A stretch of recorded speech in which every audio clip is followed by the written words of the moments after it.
المفلحون کے معزز دوستو، السلام علیکم ورحمۃ اللہ وبرکاتہ۔ معزز سامعین، تقریباً 5,500 سال پہلے کی بات ہے کہ ایک بہت ہی زبردست قوم ہوا کرتی تھی۔ وہ لوگ سائنسی ترقی اور ٹیکنالوجی کے لحاظ سے ترقیوں کی معراج پر تھے۔ وہ لوگ پہاڑوں کو اس خوبصورت طریقے سے تراش کر مضبوط ترین محلات اور تعمیرات کیا کرتے تھے کہ آج کی سائنس ان کی عقل و دانش پر اش کر اٹھے۔ وہ لوگ اس قدر ذہین اور ماہرین تعمیرات تھے کہ اللہ کے مقابلے میں نعوذ باللہ جنت بنا دیا کرتے تھے۔ وہ انتہائی طاقتور، قادر اور جینیس، اپنی انہی خصوصیات کی وجہ سے وہ اس دور کی سپر پاور کہلاتے تھے۔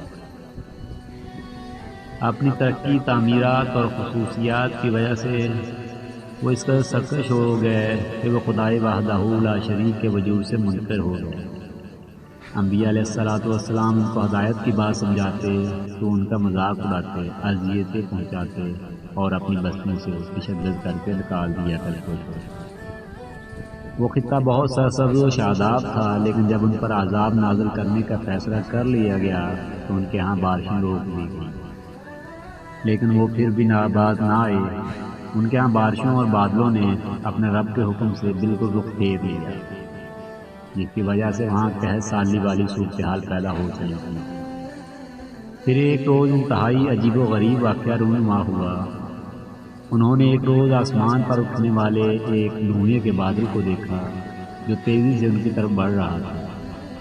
اس بادل کو دیکھ کر وہ بہت خوش ہوئے اور سمجھے کہ ان کے قحط سالی ختم ہو گئی ہے، یہ بادل خوب برسے گا اور ایک بار پھر ان کے ہاں ہر طرف ہریالی اور سبزے کا دورہ ہو جائے گا۔ لیکن یہ بادل قہر برسانے والا تھا۔ یہ وہ بادل نہیں تھا، بلکہ اس بادل نے سوائے ان کے مضبوط مکانات، محلات کے کچھ بھی نہیں چھوڑا تھا۔ قرآن پاک میں سورہ احقاف اس واقعہ کا ذکر کچھ طرح ملتا ہے۔ پھر جب انہوں نے اسے دیکھا کہ وہ ایک ابر ہے جو ان کے میدانوں کی طرف بڑھتا چلا رہا ہے، کہنے لگے کہ یہ تو ابر ہے جو ہم پر برسے گا، نہیں بلکہ یہ وہی ہے جسے تم جلدی چاہتے تھے، یعنی آندھی جس میں دردناک عذاب ہے۔ وہ اپنے رب کے حکم سے ہر ایک چیز کو برباد کر دے گی۔ پس وہ صبح کو ایسے ہو گئے کہ سوائے ان کے گھروں کے کچھ نظر نہ آتا تھا۔ ہم اس طرح مجرم لوگوں کو سزا دیا کرتے تھے۔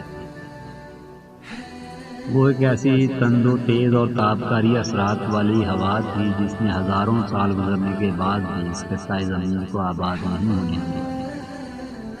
وہاں پر کسی نباتات اور ہریالی کو نہ تو چھوڑا تھا اور نہ ہی کسی کو سلامت رہنے دیا تھا۔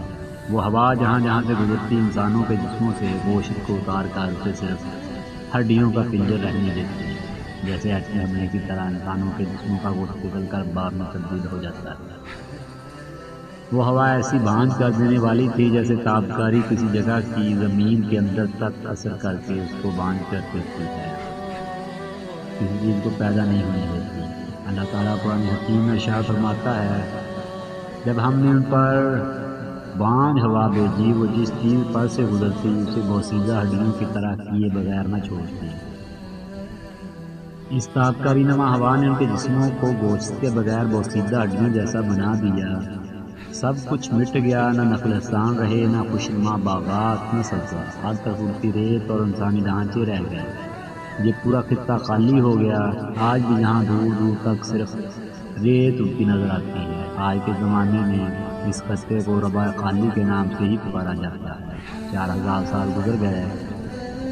ایک روز اس علاقے سے دنیا کے بہترین انسانوں کا ایک لشکر گزرا جس کی قیادت کائنات کے سب سے بہترین انسان کر رہے تھے۔ لشکر ایک طویل مسافت طے کر کے آ رہا تھا۔ اہل لشکر نے اس خطے میں کچھ کھنڈرات دیکھے تو وہاں کچھ دیر رک کر آرام کرنے اور کھانے پینے کا ارادہ کیا۔ وہیں ایک کنواں بھی موجود تھا۔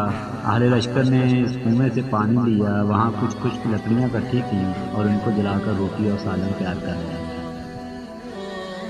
جب دو جہاں کے سردار صلی اللہ علیہ وسلم اور لشکر کے قائد کو اس بارے معلوم ہوا تو آپ صلی اللہ علیہ وسلم نے اپنے ساتھیوں کو حکم دیا کہ کنویں سے نکالا ہوا پانی، پکائی ہوئی روٹیاں اور تیار شدہ سالن کو ضائع کر دو۔ اور اس میں سے کچھ بھی نہ کھاؤ اور نہ ہی پیو، جتنی جلدی ہو سکے یہاں سے آگے نکل جاؤ، ورنہ تم سب پر بھی بلا آ سکتی ہے۔ یہاں پر ایک قوم کو عذاب دیا گیا تھا، یہاں کی کسی چیز کو مت استعمال کرنا۔ یہ خانہ جو ایک بڑے لشکر کے لیے تیار کیا گیا تھا بہت بڑی مقدار میں تھا، لیکن نبی کریم صلی اللہ علیہ وسلم کے حکم پر اس سارے کا سارا ضائع کر دیا گیا۔ یہ آپ صلی اللہ علیہ وسلم کا علم جو اللہ نے عطا کیا تھا کہ آپ صلی اللہ علیہ وسلم نے اس جگہ پر نہ نظر آنے والی وبا یا بلا کا پتہ لگا لیا تھا جو انسانوں کے لیے مہلک تھی۔ قرآن پاک میں اس ہوا کے لفظ ریح العقیم استعمال کیا گیا ہے۔ ریح کا مطلب ہوا اور عقیم بانجھ عورت مرد یا زمین کو کہا جاتا ہے۔ علماء اکرام اس لفظ بانجھ ہوا کے معنی عرصہ دراز تک تلاش کرتے رہے، لیکن ایسی بانجھ ہوا کے بارے میں نہ جان سکے جو اتنی ہلاکت خیز تھی کہ جسم سے گوشت پگھلا کر ہڈیوں کو بوسیدہ کر دے اور اس جگہ پر موجود ہر چیز کو ایسا باندھ کر دے کہ وہاں ہزاروں سال بعد بھی کوئی چیز کچھ نہ پیدا کر سکے۔ موجودہ دور میں جب ایٹمی تجربات اور ان کی تابکاری کے بارے میں جاننے کے بعد خیال اس طرف جاتا ہے اور قرآن پاک کی ان آیات کے مفہوم واضح ہونے لگے، ایک ایسا بادل جو نہایت برق رفتاری سے بڑھتا ہے اور پھر آنن پانن تباہی مچا دیتا ہے، کسی کو سنبھلنے کا موقع ہی نہیں دیتا، پھر اس کے بعد ایک ایسی بانجھ ہوا جو سب کچھ ختم کر کے ہزاروں سال تک وہاں کچھ پیدا نہیں ہونے دیتی۔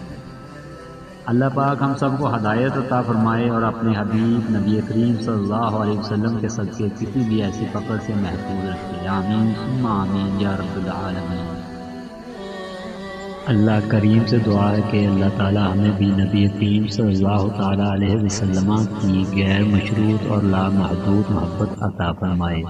ایسے مزید ایمان افروز واقعات کے لیے ہمارا چینل المفلحون سبسکرائب کرنا نہ بھولیے گا۔ والسلام ورحمۃ اللہ وبرکاتہ۔